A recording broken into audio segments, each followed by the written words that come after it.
Welcome to view point. కేంద్రం జిఎస్టీలో మార్పులు తీసుకొచ్చింది. కేవలం ఇప్పుడు 2 స్లాబులు మాత్రమే ఉంటాయి. కానీ కొన్ని లగ్జరీ ఐటమ్స్ పైన 40% ట్యాక్సులు కూడా ఉండే అవకాశం ఉంటుంది. అంటే 1200 సీసీ దాటిన పెట్రోల్ కార్లపైన, 1500 సీసీ దాటిన డీజిల్ కార్లపైన 40% వరకు ట్యాక్స్ ఉండే అవకాశం ఉంటుంది. కానీ ఇప్పుడు మాత్రం అందుబాటులో ఉన్న ట్యాక్సులు 5-18% మాత్రమే. ఈ జిఎస్టీలో తీసుకొచ్చిన మార్పులు దేశ ఆర్థిక వ్యవస్థలో ఎటువంటి మార్పులను తీసుకుని రాబోతుంది, ఎటువంటి వృద్ధిని సాధించబోతుంది అనే విషయంపై ఇప్పుడు మనం మాట్లాడబోతున్నాం. నాగేశ్వర్ గారు, కేంద్ర ప్రభుత్వం జిఎస్టీలో మార్పులు తీసుకొచ్చింది అంటూ ఉన్నారు. ఇది ఒక గేమ్ చేంజర్ కాబోతుంది, దేశ ఆర్థిక వ్యవస్థలో ఇది గేమ్ చేంజర్ కాబోతుంది. ట్రంప్ టారిఫ్ల రూపంలో తీసుకొచ్చినటువంటి దాంతో దేశానికి జరిగిన నష్టాన్ని ఈ జిఎస్టీలో తీసుకొచ్చిన మార్పులు పూడ్చి అభివృద్ధి పదంలో తీసుకువెళ్ళబోతున్నాయని అంటూ ఉన్నారు. ఎలా చూడాలి దీన్ని? అంటే డెఫినెట్గా కొన్ని రకాల వస్తువులపైన జిఎస్టీ తగ్గింది, ఆ మేరకు వినియోగదారునికి రిలీఫ్, అందులో డిస్ప్యూట్ లేదు. కానీ ఎందుకంటే ఓవరాల్గా ఎవరేజ్ జిఎస్టీ తగ్గింది. ఇప్పుడు మీకు ఎవరేజ్ జిఎస్టీ పెట్టిన సమయంలో 15.3% ఉండే వెయిటెడ్ ఎవరేజ్ అంటారు. అంటే కొన్నిటిపైన 5, కొన్నిటిపైన 12, కొన్నిటిపైన 18, కొన్నిటిపైన 28, కానీ వెయిటెడ్ ఎవరేజ్ 15.3% ఉండే. ఇది 2018లో కొన్ని అంశాల్లో మళ్ళీ మార్పులు చేశారు, తగ్గించారు. అప్పుడు అది 12.2%కి వచ్చింది. ఇప్పుడు వెయిటెడ్ ఎవరేజ్ 9.8. ఈ మార్పుల వల్ల, ప్రజెంట్ మార్పుల వల్ల, అంటే అన్ని రకాల ఒక్కొక్క వస్తువు పైన ఒక్కొక్క జిఎస్టీ కనుక వాటి సగటు తీస్తారు, వెయిటెడ్ ఎవరేజ్ అంటారు. సో ఆ వెయిటెడ్ ఎవరేజ్ తగ్గింది అంటే ఖచ్చితంగా జిఎస్టీ ద్వారా ప్రజలకు ఉపశమనం అయితే ఈ మార్పుల వల్ల వస్తుందని ఈ ఫిగర్స్ మనకు చెప్తున్నాయి, అందులో డిస్ప్యూట్ లేదు. కానీ దీనివల్ల గేమ్ చేంజర్ అయిపోయి మొత్తం భారత వృద్ధి రేటు ఉరుకులు పరుగులు తీస్తుందా అనేది question. So what is reality, what is hype? Reality నేను చెప్పాను మీకు ఆల్రెడీ. రియాలిటీ జిఎస్టీ స్టార్ట్ అయినప్పుడు వెయిట్ ఎవరేజ్ 15.3 ఉంటే ఈ 2018లో చిన్న మార్పులు, ఇప్పుడు కొద్దిగా ఎక్కువ మార్పులు 9.8 వెయిటెడ్ ఎవరేజ్ ఉంది. సడన్లీ ఇది రిలీఫ్. కానీ ఇక హైప్ ఏంటి? Game changer. గేమ్ చేంజర్ అవుతుందా అనేది చూద్దాం. గేమ్ చేంజర్ అవ్వటానికి మొదటిగా కావాల్సింది ఈ తగ్గింపు కాస్త వినియోగదారులకు చేరాలి. కానీ మన ఎక్స్పీరియన్స్ ఏంటి? పన్నులు పెరిగినప్పుడేమో వెంటనే పెరుగుతాయి మార్కెట్లో, పన్నులు తగ్గినప్పుడు మాత్రం తగ్గవు. మీరు ఎప్పుడైనా చూడండి, అది ఏదైనా కానివ్వండి. సో ఎందుకు అది పాస్ ఆన్ కాదు కన్స్యూమర్కు. మీకు 2018లో ఇలా జిఎస్టీ కొన్ని తగ్గినప్పుడు 25 కంపెనీస్ పైన స్టడీ జరిగింది. ఆ స్టడీ ఏం చెప్పిందంటే ఈ జిఎస్టీ బెనిఫిట్స్ కాస్త పాస్ ఆన్ కాలేదు అనేది దీనికి వచ్చిన ఆన్సర్.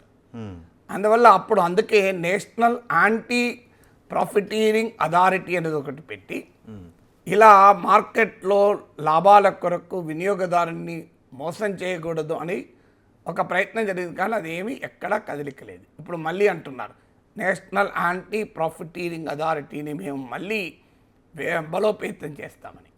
కానీ ఈ 8 ఏళ్లలో మాత్రం మనకు అలాంటిది ఏమీ కాలే. సో అందువల్ల మీకు మొదటి ఛాలెంజ్ ఈ బెనిఫిట్ కాస్త పూర్తి స్థాయిలో వినియోగదారునికి చేరాలి. అది డెఫినెట్గా పూర్తి స్థాయిలో చేరదు, ఎంతో కొంత చేరచ్చు, కానీ పూర్తి స్థాయిలో చేరదు. ఇది మొదటి ఛాలెంజ్గా ఉంటుంది. రెండవది ఏంటంటే రాష్ట్రాలు, కేంద్రము రాష్ట్రాలు కలిపితే జిఎస్టీ.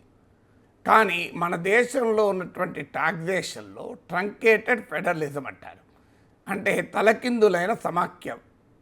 కేంద్రము ఆదాయంలో ఎక్కువ వాటా పొందుతుంది, కానీ ఖర్చుల్లో ఎక్కువ వాటా రాష్ట్రాలకు ఉంటుంది. మీరు హెల్త్, ఎడ్యుకేషన్, ఏమన్నది లా అండ్ ఆర్డర్ అంతా రాష్ట్రమే కదా. కేంద్రము డిఫెన్స్, ఇట్లా కొన్నిటిపైన నేషనల్ హైవేస్ అని.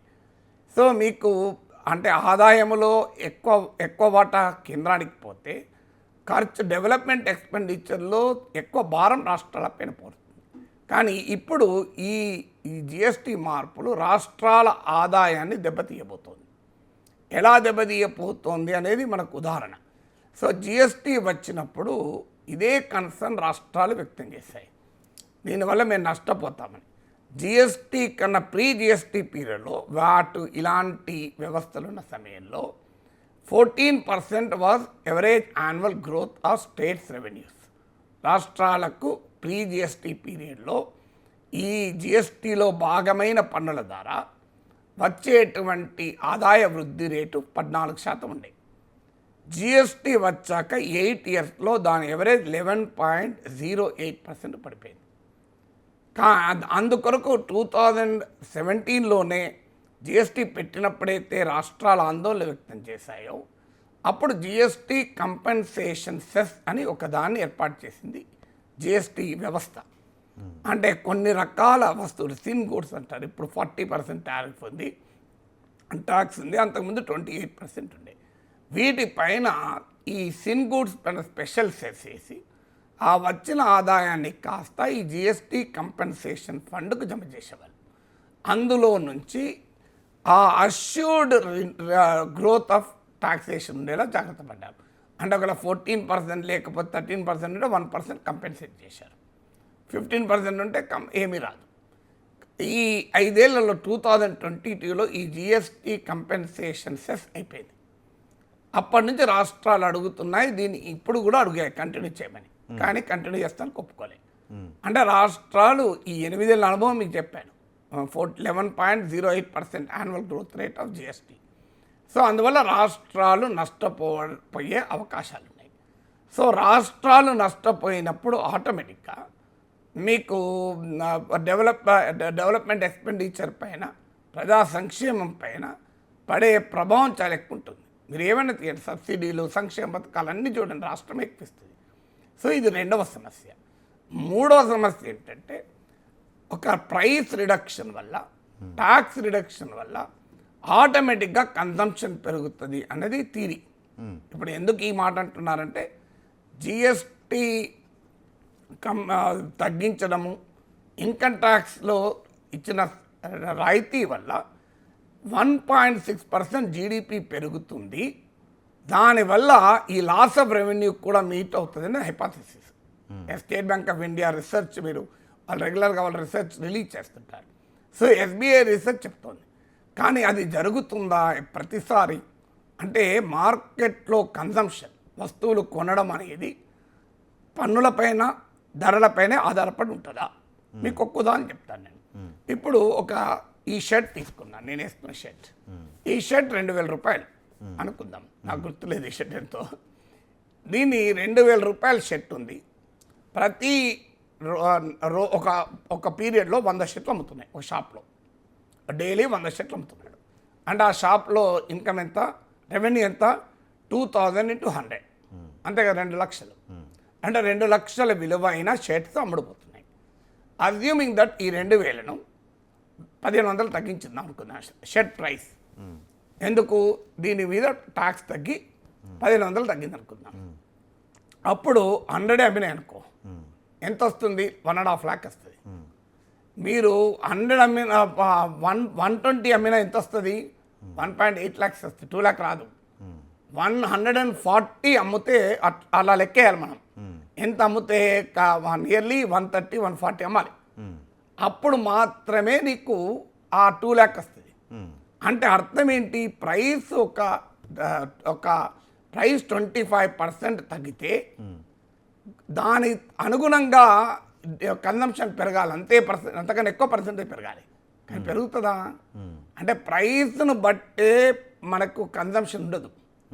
కన్జంప్షన్కు అనేక ఫ్యాక్టర్స్ ఉంటాయి. ఇప్పుడు ఉద్యోగాలు క్రియేట్ కాలేదనుకోండి, ఎక్స్పోర్ట్స్ దెబ్బతిన్నాయనుకోండి, ట్రంప్ టారిఫ్ల వల్ల ఎకానమీ దెబ్బతిన్నదనుకోండి, ప్రజలు కొనరు కదా వస్తువులు. ప్రజలు కొనడానికి ధర ఒకటే కారణం కాదు, ప్రజలకు ఉన్న ఎఫోర్డబిలిటీ కారణం. మీకు BMW కారు 1 కోటి పైన ఉంది, 50 లక్షలకి ఇచ్చిన రోహిత్ కొంటావా? నువ్వు కొంటావా? 50 లక్షలకి ఇచ్చినా కొనవు, ఎందుకంటే నీ ఆదాయం పర్మిట్ చేయదు. 1 crore అబోవ్ ఉన్న కార్ను మీకు 50 లక్షలకి ఇచ్చినా నాకెందుకయ్యా అంటావు, ఎందుకంటే నువ్వు కొనలేవు కదా అది. దానికన్నా ఒక 10 లక్షల కారు 6 లక్షలకి ఇచ్చావు అనుకో, రేపే పోయి కొంటావు, నీకున్న ఇన్కమ్ పర్మిట్ చేస్తుంది. అందువల్ల ప్రతిసారి price reduction will lead to higher consumption అనేది థియరిటికల్లీ కరెక్ట్, ప్రాక్టికల్గా జరగదు. సో అందువల్ల ఇప్పుడు జిఎస్టీ తగ్గడం వల్ల ఆటోమేటిక్గా వస్తువులు, సేవల వినిమయం పెరిగి భారీగా గ్రోత్ పెరుగుతుంది అనేది పూర్తిగా నిజం కాదు. ఇక నాలుగవది, ఇప్పుడు జిఎస్టీ ఎంత తగ్గింది? ప్రభుత్వం చెప్పేది 48,000 కోట్ల రాయితీ, 48,000 crores. ఈ దేశంలో కేంద్ర రాష్ట్ర బడ్జెట్లు కలిపి 80 లక్షల కోట్లు. 80 లక్షల కోట్లలో అంటే టోటల్ గవర్నమెంట్ ఎక్స్పెండిచర్లో ప్రపోర్షన్గా చూసినప్పుడు ఎంత ఇది? 0.5%. మీకు ఇంకో లెక్క చెప్తాను. ఇప్పుడు 2 స్లాబ్స్ వచ్చాయి, 5 and 18%. అంతకుముందు 5, 12, 18, 28 ఉండే. ఇప్పుడు 12 ఎగిరిపోయింది, 28 ఎగిరిపోయింది. కానీ ఈ 12% నుంచి 28% నుంచి ఎంత ఆదాయం వచ్చేది? జిఎస్టీ తీస్తే 12% నుంచి 5% వచ్చేది, మీకు 28% నుంచి 11% వచ్చేది. అంటే ఇప్పుడు స్లాబ్స్ తొలగించినటువంటి ఈ 2 స్లాబ్స్ వల్ల టోటల్ జిఎస్టీ రెవెన్యూలో 16%. ఈ 16% ఎంత తగ్గింది? 5% మీ 12%ది మీకు కాస్త ఒకప్పుడు ఇప్పుడు 5% తగ్గింది, అంటే 7% తగ్గింది. అక్కడ 0.35% బెనిఫిట్ ఉంటుంది. 28% నుంచి 11% ఆదాయం వచ్చేది, అది 18కి వచ్చిందంటే 10% తగ్గింది. ఆడ 1.1% బెనిఫిట్ వచ్చింది. టోటల్గా ఎంత తగ్గుతుంది? 1.45% మాత్రమే తగ్గుతుంది. సో టోటల్గా ఇక ఇంకొక లెక్క కూడా చెప్తాను మీకు. జిఎస్టీలో వచ్చే 65% కన్జంప్షన్, బాటమ్ 50%, దేశ జనాభాలో ఆర్థికంగా దిగువనున్న 50% వాళ్ళు కన్జ్యూమ్ చేసే వస్తువుల్లో 65% వస్తుంది. Top 10% of Indian richest 10%. ఆ రిచెస్ట్ 10% వల్ల వచ్చే జిఎస్టీ ఆదాయం 3%. అందువల్ల ఈ 50% ఆఫ్ ద పాపులేషన్కు కెపాసిటీ పెరగకుండా, వీరి ఆదాయాలు పెరగకుండా నువ్వు జిఎస్టీ తగ్గినా అది బెనిఫిట్, గేమ్ చేంజర్ కాదు. అందువల్ల ఈ గణాంకాలని ఏం చెప్తున్నది? డెఫినెట్గా నేను స్టార్టింగ్లోనే చెప్పాను, ఈ జిఎస్టీ తగ్గింపులు కొంత ఉపశమనం, అనుమానమే లేదు. కాదని నేను అనడం లేదు, నేను దాని లెక్కలతో సహా చెప్పాను. వేటర్ 15.3 నుంచి 9.8% పడిపోయింది. ఆ మేరకు ఇది ఉపశమనం. కానీ ఇది గేమ్ చేంజరా? అంటే మొత్తం మారిపోతుంది. నీ చేతిలో ఒక 50,000 పెట్టి, రోహిత్ నీ జీవితం మారిపోయింది, నేను పెట్టిన 50,000తో నువ్వు నువ్వు నీ జీవితమే మారిపోయింది అన్ననుకో, 50,000 నీకు ఇచ్చినందుకు మీరు ఆనందపడతారు, కానీ నీ జీవితం మారుతుందా? ఈ రెండు తేడా ఉంది. ఇప్పుడు నీ సాలరీకి ఒక 10,000 పెంచింది అనుకోండి మీరు, నీ జీవితమే మారిపోయింది రోహిత్, నువ్వు సుందరపించి అయిపోవు. గేమ్ చేంజర్ కాదు. 10,000 పెరగడం సంతోషం, 10,000 పెరగడం ఆనందమే, డౌట్ లేదు. కానీ అది గేమ్ చేంజర్ కాదు. అది ఎవరికి గేమ్ చేంజర్ అవుతాయి? 10,000 ఆదాయం ఉన్నది గేమ్ చేంజర్ అవుతుంది, నీకు కాదు, నాకు కాదు. నాకు 5,000 ఆదాయం 10,000 ఆదాయం పెరిగితే గేమ్ చేంజర్ కాదు. అందువల్ల గేమ్ చేంజర్ అవుతుందా అనేదే క్వశ్చన్. ఉపశమనం ఏది, కానీ భారీగా అసలు మొత్తం పరిస్థితులనే మారుస్తుంది అనేది కాస్త మనమే తెలుస్తుంది కదా. ఇప్పుడు చెప్తే ఏమంటారంటే, మీరు ఏదైనా మీరు ఏం చేసినా విమర్శిస్తారని కొంతమంది కింద కామెంట్లు పెడతారు. మేము ఏం విమర్శించడం లేదు, just wait, after some time మనకే అర్థమవుతుంది కదా. ఆ మేరకు ఉపశమనం కనుక కాస్త బెనిఫిట్ అయితే ఉంటుంది, ఉండదని ఎవరు అంటలేదు. కానీ మొత్తం మారిపోతుందో లేదో మీకే ఏడాది తర్వాత అర్థమవుతుంది. ఉపశమనం జీవితాలు మారిపోయే అంత అయితే గేమ్ చేంజర్. మీరు అడిగిన క్వశ్చన్ గేమ్ చేంజర్. మోడీ చెప్పేది కూడా గేమ్ చేంజర్ అని కదా, అదే మీరు నన్ను అడిగారు కదా. గేమ్ చేంజర్ కాదు, ఉపశమనం మాత్రమే అంటున్నాను. ఓకే. అండ్ ఇంకోటి కూడా అన్నారు, ధరలు తగ్గినంత మాత్రాన మార్పులు రావు, అఫోర్డబిలిటీ పెరగాలి అని అన్నారు. అంతే కదా, ధరను బట్టి నీకు వస్తువు కొనరండి, ధర ఒక ఫ్యాక్టరీ.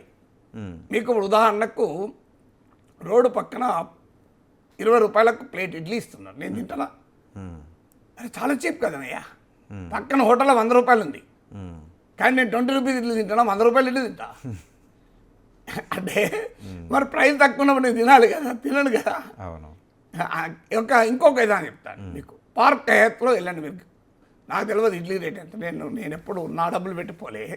కానీ నాకు my son works in Google, వాడు నాకు స్పాన్సర్ చేశారు మాకు ఫ్యామిలీ ట్రిప్ను. వాడు వచ్చినప్పుడు హోటల్ మ్యారియట్లో ఉన్నాను జైపూర్లో. హోటల్ మ్యారియట్ ఇది 5 స్టార్ హోటల్. అక్కడ ఉంటే idli 500 rupees plate. Assuming that 500 rupees plate ఉన్న ఇడ్లీని 300 రూపాయలకే హోటల్ మ్యారియట్ ఆఫర్ చేసింది అనుకోండి. ఎంతమంది పై తింటారు? ఎవ్వరు తినరు పై. అవును.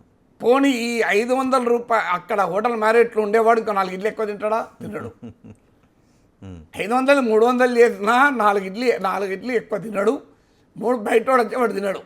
మీరు 200 చేయండి తినడు హోటల్ మ్యారేట్కి. కొంతమంది తింటారు, ఎన్నడూ జీవితంలో వెళ్ళలేదు కనుక ఒకసారి వెళ్ళి హోటల్ మ్యారేట్ చూసేద్దాం 200 రూపాయలే కదా అని ఇడ్లీ తినేస్తాడు. కానీ బియాండ్ పాయింట్ తినరు. పోదాం అనుకుంటే హోటల్ మ్యారేజ్ దగ్గర 1000 మంది క్యూ ఉండదు. సో అందువల్ల మీకు consumption is a function of several factors. Affordability ఉంటుంది, అనేక అంశాలు ఉంటుంది. అందులో ఒక అంశం ప్రైస్. డెఫినెట్గా ప్రైస్ ఒక అంశం, కానీ ప్రైస్ మాత్రమే ఒక అంశం కాదు. Okay, correct.